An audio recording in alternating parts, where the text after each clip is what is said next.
Assim como o primeiro dos 10 mandamentos é o fundamento de todos os outros mandamentos, a primeira bem-aventurança escrita em Mateus capítulo 5, versículo 3, é o fundamento para todas as outras bem-aventuranças. Este vídeo não é sobre o que significa ou não significa ser pobre de espírito, e sim sobre a grande importância desta condição, que é decisiva para ser um cristão autêntico. Eu creio que você já sabe que ser pobre de espírito não significa rejeitar as riquezas e viver na miséria, porque a pobreza financeira não garante a pobreza de espírito. Independente da condição financeira da pessoa, o que produz a pobreza de espírito nela é o arrependimento de seus pecados. Também não é ser uma pessoa tímida ou que fica se diminuindo, porque os tímidos não vão herdar o reino de Deus. Está escrito em Apocalipse capítulo 21, versículo 8.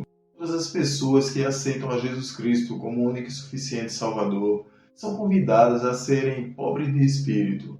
Esta condição é o ponto de partida da vida cristã e a base para todas as outras virtudes espirituais. Em Isaías capítulo 66, versículo 2 diz: que a minha mão fez todas estas coisas, e assim todas elas foram feitas, diz o Senhor. Mas para esse olharei, para o pobre e abatido de espírito, e que treme da minha palavra.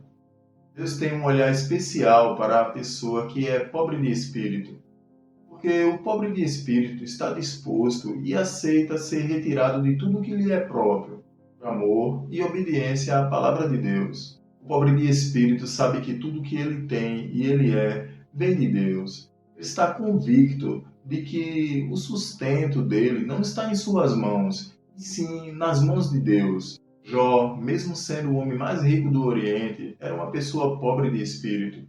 Por isso Jó tinha a atenção dos olhares de Deus, ao ponto do próprio Deus dar testemunho da vida de Jó. Jó, quando perdeu tudo, ele não atribuiu falta alguma a Deus.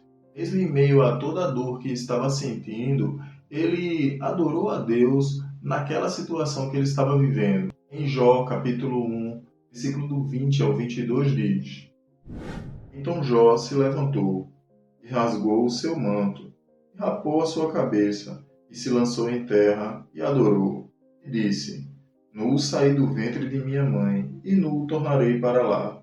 O Senhor o deu, e o Senhor o tomou. Bendito seja o nome do Senhor. Em tudo isto, Jó não pecou, nem atribuiu a Deus falta alguma.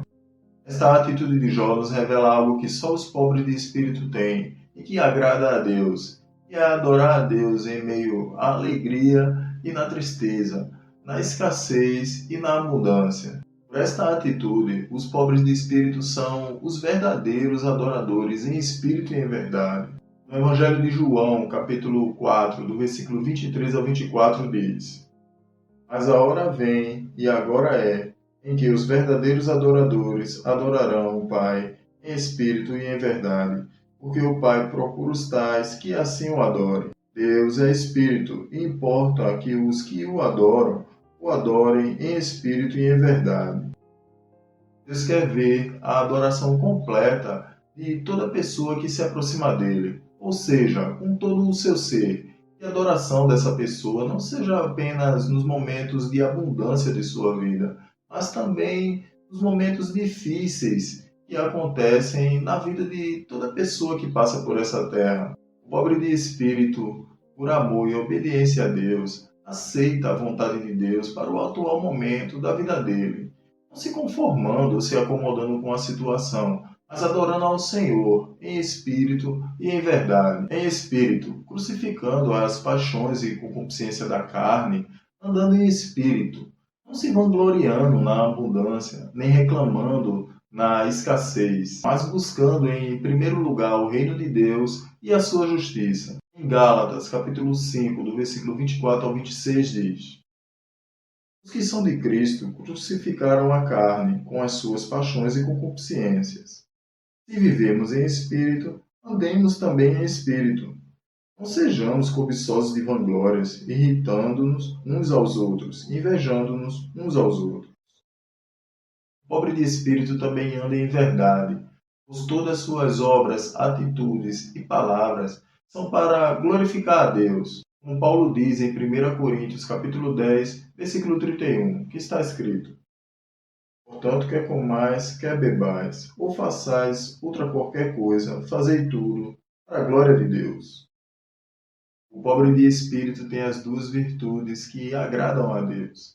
Ele treme e obedece à palavra de Deus e oferece a adoração que Deus quer ver em todos nós. A adoração que é com o nosso viver, nosso falar, nosso pensar, nosso proceder em todas as coisas que Deus colocar em nossas mãos aqui na terra.